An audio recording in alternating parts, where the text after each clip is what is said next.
প্রশ্নটি করেছেন আশরাফুল03M9M। ভাই ফোর্ডকে তো সিক্রেটারে আটকে রাখা হয়েছে, সেক্ষেত্রে রেড হাল্ক নিয়ে মার্ভেলের প্ল্যান কি বা আগামীর মুভিগুলো কিভাবে প্রেজেন্ট করা হবে এই বিষয়ে বিস্তারিত জানতে চাই। লেজেন্ডারি অভিনেতা হ্যারিসন ফোর্ড অভিনীত চরিত্র প্রেসিডেন্ট থান্ডারবোল্ট থেডিয়াস রস, যিনি কিনা নিউ ক্যাপ্টেন আমেরিকা মুভিতে রেড হাল্কে রূপান্তর হয়েছেন, যাকে আমরা মুভির শেষাংশে সাগরের নিচের প্রিজন দ্য র্যাফটে বন্দী হতে দেখেছি, তার ভবিষ্যৎ কি সেটা জানতে চাইছেন এই মার্ভেল ফ্যান। মার্ভেল আপকামিং প্রজেক্টের মধ্যে একটা বিশাল মুভি হলো ওয়ার্ল্ড ওয়ার হাল্ক, যে সিনেমাটি খুবই আর্লি স্টেজে আছে। এই সিনেমার মাধ্যমে আমরা আবার রেড হাল্ককে দেখতে পাবো। তবে বৃদ্ধ হ্যারিসন ফোর্ডের সাথে এখনই লম্বা কোনো কন্ট্রাক্টে যাচ্ছে না ডিজনি মার্ভেল, কারণ বয়সের কারণে তার যদি রস চরিত্রের আসল অভিনেতা উইলিয়াম হার্টের মতো কিছু একটা হয়ে যায়, তবে রেড হাল্কের স্টোরি লাইন নিয়ে যেন কোনো সমস্যা না হয়, তাই থান্ডারবোল্ট রসকে আপাতত প্রিজনে বন্দি দেখানো হয়েছে।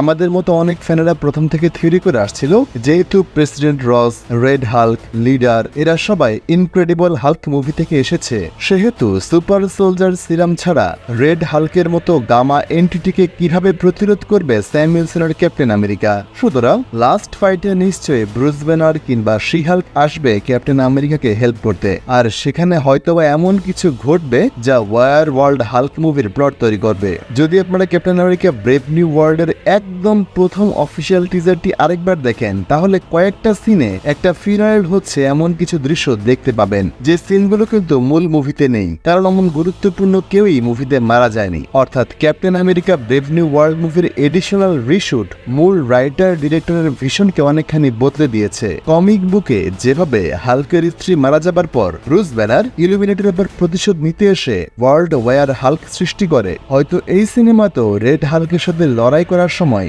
যদি ব্রুস ব্যানারের কাজিন শি হাল্ক বা তার সাকার গ্রহের ছেলে স্কারের সাথে খারাপ কিছু ঘটতো, তা হয়তো ব্রুস ব্যানারের মধ্যে প্রচন্ড রেজ নিয়ে আসতো। কিন্তু ক্যাপ্টেন আমেরিকা ব্রেভ নিউ ওয়ার্ল্ডে আমরা আমাদের হাল্ক ফ্যামিলির হটাও দেখতে পাইনি, কারণ এমসিইউ এর আগামী মুভির লাইন আপ একদমই অন্য ট্র্যাকে চলে গেছে। সুতরাং আমার অনুমান অ্যাভেঞ্জার্স সিক্রেট ওয়ার্স এর পর আমরা রেড হাল্ক এবং হাল্ক ফ্যামিলির লড়াই দেখতে পাবো।